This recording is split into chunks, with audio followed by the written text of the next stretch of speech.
MWWPR is one of the world's leading independent integrated PR agencies with 8 offices across the US and UK and a global network of partners.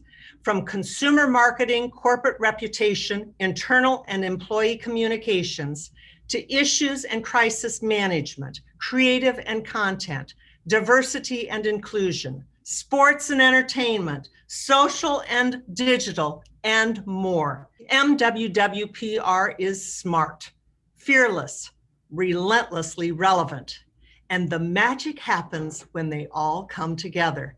Today, we are so fortunate to be able to come together with them. Thank you, Sarah, and hi, everyone.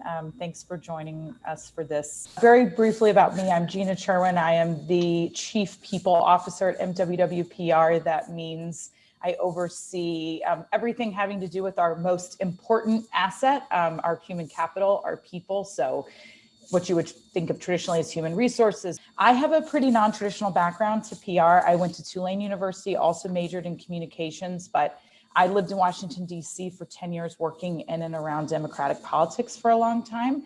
And that's actually how I met Michael. And he recruited me to come to MWW and learn strategic communications. And I just had my 8th anniversary with the company. We're an independent agency, which means we are still run by our founder. He's very hands-on. He knows who everyone is, what they're working on. We're really executing against his vision every day. And I think as you move through these conversations with PR firms, you will find that this is what really makes MWW different. We don't belong to a holding company. We aren't, we make decisions as a management team, and that enables us to make investments when we want to. That enables us to be agile and move quickly. And I will tell you that that was never more important than over the last year, making decisions moment to moment in the pandemic. These are, everywhere that we have a presence. Our largest office is New York, and our agency was founded in New Jersey, which is why you see the East Rutherford and Trenton offices. What is PR and what do? We are a full service agency with deeply integrated capabilities. We actually have, there are 3 pillars here, but we really have 4 sort of core pillars of our practices, and that would be corporate reputation. It would also be consumer lifestyle, and then social and digital media, and public affairs and government relations. And, Michael started in politics after he finished at AU. That's really how he built the foundation of this business. And, he believes that government and issues advocacy are such an important part of what we do. So here are sort of under that big umbrella, a lot of the other capabilities and services that we offer our clients. We do media relations is at the core of what we do, but influencer marketing, paid search and social, crisis, DE&I, employee communications, and insights and analytics are really at just the absolute core of everything that we do. These are some of our clients. So you hear about PR and you hear about, it means many different things to many people. And so I use this slide to sort of share, our guiding philosophies, how we approach communications. The first is we believe you start with insights and analytics. A lot of the conversation we've had over the last few years has been, PR traditionally was about outputs. We want to be about outcomes. We want to be true partners to our clients. We want to learn their business goals. We want to drive those business outcomes, not just outputs. And that really starts with insights. What is the data telling us that this brand needs to do in order to reach the goals that it's set? The corpsumer is our sort of trademarked philosophy as our approach to this important consumer segment. This was sort of something we discovered a couple of years ago. All of you know a corpsumer. You might even be a corpsumer, because a corpsumer is the person, it says here, they are influential in their circles and they use reputation as a litmus test for brand purchase, loyalty, and advocacy.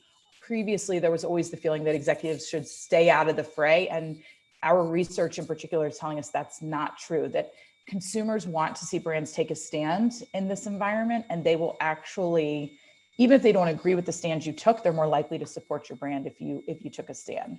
And then the last is earn worthy content. What we do is try to, get earned media for our clients. And so we are creating a lot of content as part of our campaigns. And we believe that must spark conversation and generate engagement and compel people. And so that's our philosophy there. Hi, everyone. Nice to be with you guys today.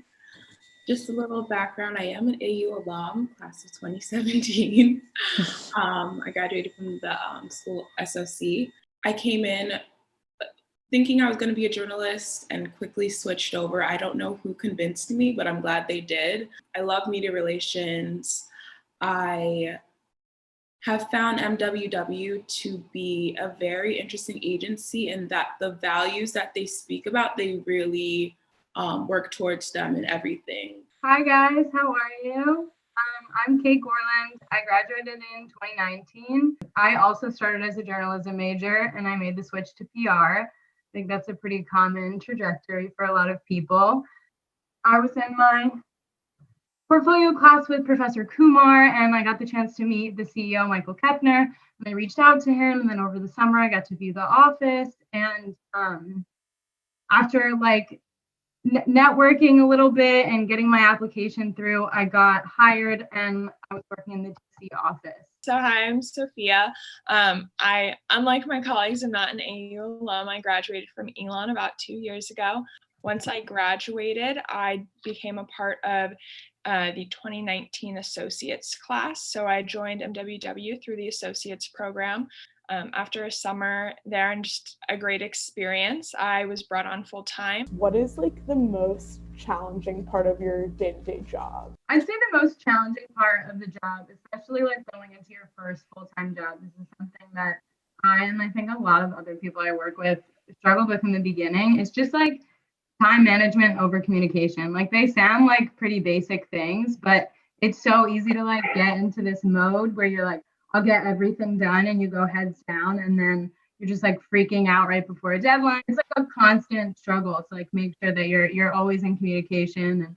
I would echo what Kate said, and add as well that I think in the beginning I didn't realize how much the news informs what we do, and keeping up with it every single day and all the different outlets, because it really changes and decides what I do that day. Just making sure that you're up to date on everything, even if it's not your exact vertical, or you're not I'm in the entertainment world, but I still need to know what's happening in politics, because it really does matter. So how do you determine which aspect of PR is best for you to focus on? Through trial and error, to be completely honest, you figure out what you're good at, what you're passionate about, and sort of where you want your career to go. And from there, MWW especially provides a lot of really great opportunities to help you kind of navigate that and navigate into your strong suits and what you're interested in. If you could just walk us through what a typical day looks like working in PR. So I would say media monitoring is the first bread and butter of the day, just to get an idea of the field, what's going on, what are they saying about your clients, what are they generally seeing in the world. Then typically meetings, internal meetings, group groups, trying to figure out what our priorities are for the day. And then I use the next part of the day to pitch just as early as possible in the morning, writing press releases, writing pitches, coordinating press materials for the later half of the day.